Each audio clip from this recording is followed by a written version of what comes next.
Hi, welcome back to the channel. I'm just going to make a quick video on this. This is on the subject of the Israel-Palestine, Gaza, Hezbollah conflict and just my thoughts and some questions that I have on the whole thing.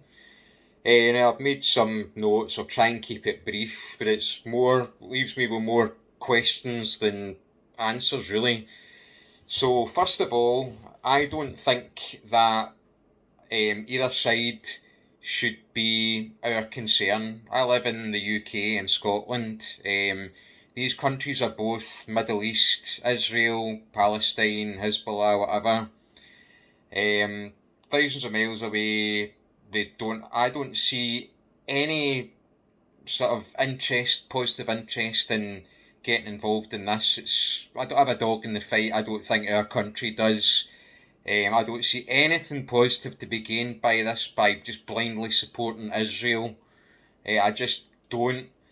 And my question would be, if an American ever watches this, um, why do you just so blindly support Israel? Like, why? Like, why do you send them millions and billions of dollars? I mean, what are you?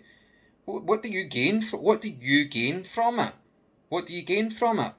I'd really like to know that, because I really can't see what because to me, I mean, I don't know, you might be saying, oh, stability in the Middle East and all that, but it seems to me the way that things are heading and what's happened recently with the walkie-talkie and pager attacks, things are far from stable, and it looks like they might well escalate to a lot worse than what they've ever been in recent years or in the past. So that's just something to consider. So why do you just blindly support them? And most Americans, I mean, they've probably never been to Israel. They just like you just following what you hear in the news. They're just such good people and all that. And I mean, the Holocaust happened over 70 years now. So I mean, I'm not that was an absolutely dreadful, disgusting thing that happened. But it's in the past, right? So I mean, what why the blind support for Israel, right? The other thing is I would say is that the walkie-talkie and pager attacks. Even though I don't support Israel or I don't support the other side for sure, do you know what I mean? But I don't see what good does. Anyway, I've said that, right? But I think that Mossad played an absolute blinder here. That was some third dimensional 4D chess move by those guys. The amount of intelligence and what they had to do to pull that off, to intercept those communication devices, the pagers, the walkie talkies, whatnot, to plant the plastic explosive in them and to get them distributed to the Hezbollah people, the fighters or whatever they are, without being detected, without them ever having a clue what was going on. That was, like I say, you played a blinder there, Mossad, so I'll give you that. But this is the question. This raises another question, right? We know, everybody knows that Mossad are some of the most intelligent people on the planet, the Jewish people. There's no disputing that they are some of the most highest IQ, most intelligent people on the planet. I mean, just look at the recent mission that was carried out, the walkie-talkies and the pagers, do you know what I mean? Like I say, that's some third dimensional stuff going on there.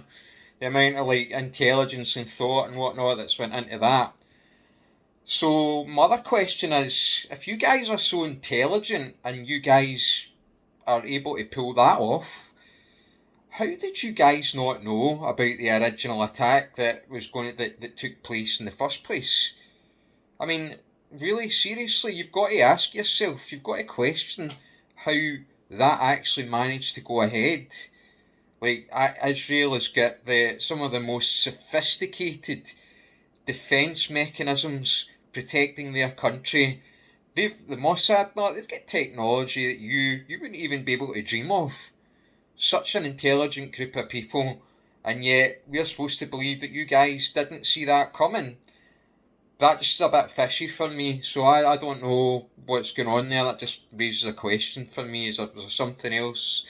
I mean, is this part of like a wider agenda for like a further war against your Middle Eastern enemies? I mean, you've got to ask yourself the question.